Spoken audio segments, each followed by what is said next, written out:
Il est 19h37, vous êtes sur Europe 1, j'aimerais évoquer les cambriolages dans les musées. Les récents exemples dans l'actualité se multiplient, les musées sont devenus le nouveau terrain de jeu des cambrioleurs. Il y a 2 semaines par exemple, des cambrioleurs ont raflé des objets de valeur dans le musée Jacques Chirac en Corrèze, musée qui abrite 5000 cadeaux offerts à l'ancien président de la République. 3e cambriolage en 10 mois là-bas. Il y a 3 semaines, 2 hommes s'en sont pris au musée de Châtillon-sur-Seine, en Côte d'Or. Ils sont repartis avec un chef-d'œuvre d'une valeur inestimable. Même chose en juillet au musée Lalique dans le Bas-Rhin. Bref, ça n'arrête pas. Et pour en discuter, j'accueille Cyril Cardone. Bonjour Cyril Cardone. Bonsoir. Alors bonsoir, effectivement, vous avez raison. Vous êtes consultant sûreté et fondateur d'Arcane Risque. C'est une société de conseil en termes de sécurité. Êtes-vous étonné, Cyril Cardone, par cet intérêt croissant de la part des organisations criminelles pour les musées? Alors, étonné, non.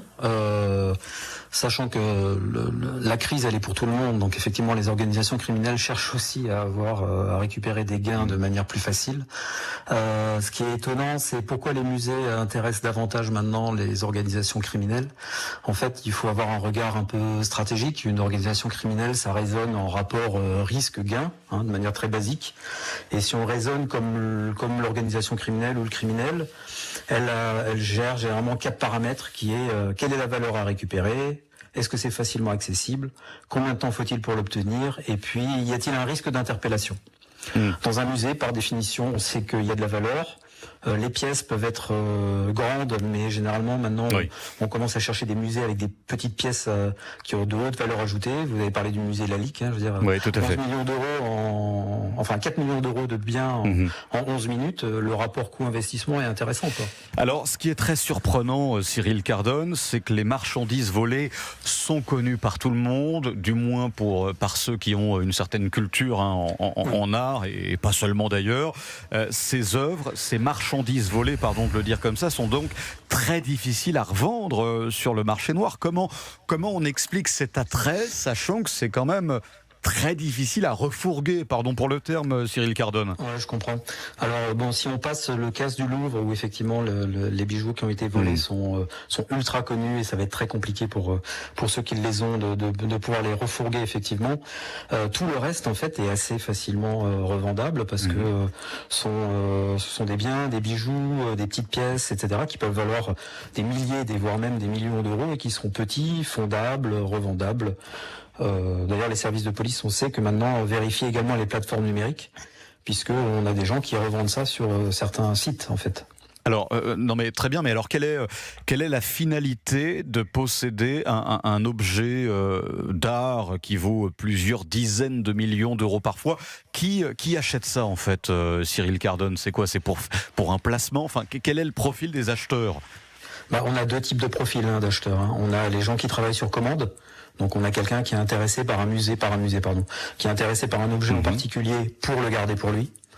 Et après on a aussi le casse de base, où en fait les gens vont essayer de voler pour revendre, tout simplement refourguer en France ou à l'étranger.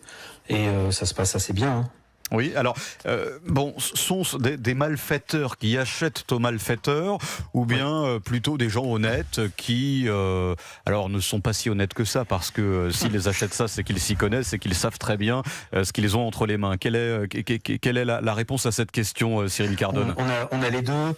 En France, on a un office central qui est notamment dirigé par la gendarmerie, qui traite de la délinquance sur les biens culturels, et elle met souvent en avant qu'effectivement on a bien les 2 cas. On a des gens qui travaillent, qui sont intéressés par un bien pour le conserver, et puis les autres qui c'est juste l'appât du gain et pouvoir le refourguer en dessous même de la valeur, bien sûr. Jean-Michel Salvatore, vous avez une question pour Cyril Cardone. Oui, je voulais vous demander si le casse du Louvre avait été une référence, et si un phénomène d'imitation depuis ce casse qui avait été assez exceptionnel, puisque la valeur marchande de ce qui a été volé, c'était 88 millions d'euros. C'est ça. Donc c'est beaucoup d'argent. En fait, c'est un butin qui est un peu sécable, puisqu'il y avait des pierres précieuses, notamment dans le diadème de l'impératrice Eugénie. Ces pierres précieuses, elles peuvent être retaillées. Il y avait aussi de l'or qui peut être fondu. Donc, est-ce qu'il y a un phénomène d'imitation? Est-ce qu'à partir de ce casse du Louvre, on peut dire qu'il y a eu beaucoup de malfrats ou beaucoup d'organisations qui se sont dit que finalement, c'était des butins assez faciles à obtenir, Cyril comme vous l'avez Cardone. dit? Oui, alors ce qu'il faut voir, c'est dans l'inconscient collectif de tout le monde, on a la menace sur un musée, c'est Arsène Lupin. Bon, Arsène Lupin, il a disparu depuis longtemps, et ceux qui viennent braquer maintenant sont soit des très grands professionnels, soit effectivement du low cost. Ce qu'on appelle du low cost en délinquance, c'est des gens qu'on a payé la veille pour venir faire ça. Et c'est vrai que le cas du musée du Louvre a ouvert les esprits. Je suis certain qu'il y en a certains qui ont dû se dire si on est capable de faire ça, on peut aller ailleurs. Tiens, on n'y a pas pensé. Et on le voit, c'est bien la problématique des musées. Il y a à peu près 1200 musées en France.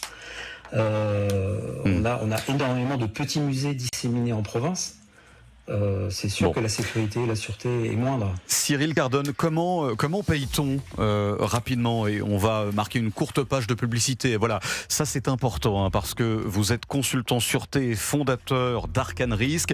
Nous allons évoquer les modes de paiement de la part de ceux qui achètent ces œuvres. Et puis vous nous parlerez des nombreuses carences en matière de sécurité dans les musées en France. C'est un véritable sujet d'inquiétude pour les autorités.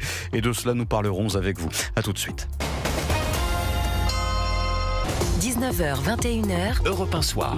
Charles Huillier. Toujours en compagnie de Jean-Michel Salvatore, chroniqueur politique et communicant, et de Gilles Boutin, journaliste politique et économique au Figaro. Nous sommes toujours avec Cyril Cardone, consultant sûreté et fondateur d'Arcane Risk, parce que nous évoquons ces musées qui sont devenus, malheureusement, ces musées en France, et pas que en France, mais qui sont devenus le nouveau terrain de jeu des cambrioleurs. Je vous posais une question avant qu'on se sépare pendant quelques minutes, Cyril Cardone. Comment paye-t-il ceux qui achètent les œuvres aux cambrioleurs? J'imagine que c'est pas en chèque de banque.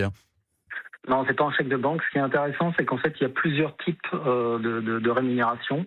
L'œuvre volée, souvent, se revend. Alors déjà, comme principe, elle se revend jamais à sa vraie valeur.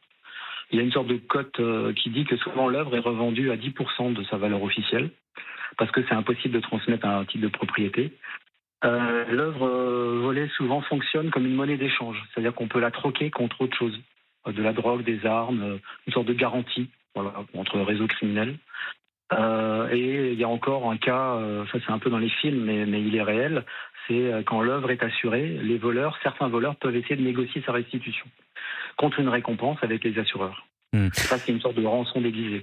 Y a-t-il un peu de crypto-monnaie là-dedans ou pas du tout? Oui, bien sûr. Oui. Alors la crypto-monnaie, elle joue un rôle essentiel puisque ça permettra s'il faut faire un collatéral, c'est-à-dire la mettre en monnaie d'échange, on peut la troquer effectivement contre une crypto-monnaie, ce qui est plus compliqué pour les services d'investigation, quels qu'ils soient, de remonter sur et la source et le receveur. Un rapport parlementaire, Cyril Cardone, datant de mai dernier, dresse un constat alarmant. Seuls 23% des musées en 2024 disposaient de plans d'urgence et de prévention des risques. Vous qui faites, j'imagine, régulièrement des audits dans les musées, quelles sont leurs carences en matière de sécurité, sans donner d'indication bien sûr aux personnes mal intentionnées, mais on est là pour s'informer quand même. En fait, ce qui se passe, c'est que sans citer effectivement de lieux ni de clients, on peut rencontrer dans les musées, en fait, souvent ce qu'on rencontre, c'est qu'il y a de nombreux équipements, mais il n'y a pas d'architecture globale, c'est-à-dire intellectuelle de la sûreté. On voit des systèmes qui ont été ajoutés successivement pendant des années, mais qui n'ont pas de corrélation entre eux, donc qui fonctionnent plus ou moins bien. On a une multiplicité de prestataires quand il y a beaucoup de sûreté, donc on a une multiplicité de prestataires. On a la boîte qui va gérer les caméras, la boîte qui gère les intrusions, celle qui va gérer les contrôles d'accès, les vigiles, etc. Et il n'y a pas de coordination derrière tout ça. Chacun fonctionnant dans son périmètre. Et puis quelque chose qui est plus gênant pour nous, c'est qu'on voit souvent que les vulnérabilités, en fait, elles sont connues. Et ça figure même dans les audits. D'ailleurs, ça s'est vu sur le rapport parlementaire qui a suivi le casse du Louvre. En fait, on a vraiment mis, et ça a été écrit, on a estimé qu'il y avait une absence de vision et de coordination, quoi. Mhm. Parce que, et ça c'est ce qu'il y a de pire, je pense, c'est la vulnérabilité la plus dangereuse, c'est ça qu'on connaît en fait, et pour laquelle on n'a absolument rien fait. Alors, le braquage du Louvre en octobre dernier n'a pas servi d'électrochoc ou un petit peu quand même, Cyril Cardone? Si. Ouais. Si, ça a servi d'électrochoc. Alors au niveau national, effectivement, au niveau gouvernemental, il y a eu un rapport là qui est sorti au mois de juillet sur les grandes préconisations à mettre en place. Mhm. Ce qui est d'ailleurs intéressant, c'est que le rapport préconise que, comment on pourrait dire ça, l'indice de notation du dirigeant du musée serait corrélé à sa sensibilité à la sûreté. Mhm. Voilà, Donc ça c'est nouveau. ça c'est nouveau, C'est pas mal. effectivement. On connaissait la doctrine de Malraux, hein, basée sur la démocratisation culturelle et l'accès Oui. à tous, hein, pour la culture. Faut-il, selon vous, Cyril Cardone, vous qui êtes un professionnel de la sécurité, faut-il, selon vous, limiter l'exposition des œuvres d'art, quitte à exposer par exemple des répliques, hein? Alors c'est un petit peu dommage, mais est-ce qu'on sera obligé d'en passer par là? Alors c'est un grand sujet. C'est un grand sujet. Les gens viennent dans un musée pour voir des œuvres réelles. Si on leur dit que c'est une réplique, par principe, c'est un peu comme l'IA. Par principe, on va dire que c'est pas bien, alors qu'en fait c'est la même. Dans d'autres pays, ça se fait. Notamment en Angleterre, il y a des répliques sur les bijoux de la couronne, par exemple, et on ne sait pas quand la réplique est mise en place. Donc en fait, ça maintient une sorte de zone aléatoire et de flou pour les pseudo-cambrioleurs. Ce qui est certain, c'est qu'on ne peut pas transformer les musées en bunkers ou en coffre-fort. Mais que la menace, elle a changé. On n'est plus sur Arsène Lupin. Maintenant, on a des gens, un peu comme à l'image des homejacking, hein, on a des gens qui viennent de manière violente, rapide. Et il faut, dans ce cadre-là, avoir une volonté, une intention stratégique, en prenant en compte la vraie menace de maintenant, en fait.